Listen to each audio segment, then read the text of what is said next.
Hello. Another day, another big long comment. This time on Angry Basterds video, Socialist Commentaries episode 9, Julie Borowski's gold standard debunked. Well, this is the Angry Bastards commenting on Julie Borowski, a congenital idiot.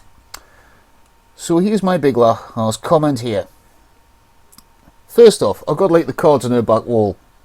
One with the two guns crossed reading, "Make him pee his pants," which you'd think would get the not MRA book crowd, "My male tears, where do you want to shoot to men's?" And another reading, "Feminists, fuck your victimization." Alright, she doesn't like to feminazi, so she's alright.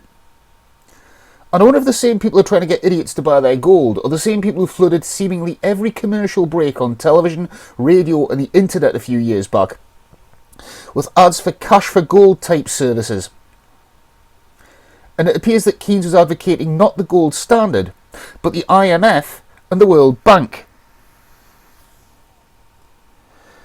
And Nigel Farage spent 20 years in financial markets and seemingly 200 years in pubs with a pint and a tab trying to convince us he's a man of the people.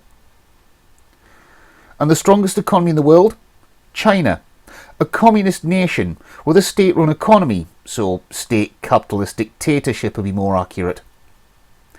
And if North Sea oil was enough to save the British economy in the Thatcher years, then why did Thatcher also sell off the nationalised industries, such as utilities and social housing owned by local authorities? Wouldn't that have raised money for the government too? And part of the reason why the UK has such a housing crisis now is because local authorities didn't reinvest that money in replacing their housing stock lost to the right to buy scheme. And why would they? As soon as they built those houses, the very first tenants would enact their right to buy, and the councils would have made a loss as they would have to sell for less than the private new build. Also with Russia today, The Guardian is not an obscure paper, and they, like all other UK newspapers, put sport on the back page.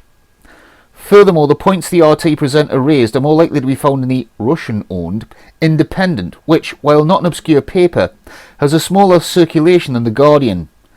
Link from the Press Gazette. I almost said the Independent had lower circulation than the Guardian, but the Independent print edition is closed, and the I, a sort of smaller version of the Indie, had a larger print circulation than the Guardian in August 2016. And the last quote, "Since oil revenue was greatest in the early 1980s, that's when its effects would have been the greatest." And lo and behold, that's when the right to buy scheme and the fire sale of the utilities took place.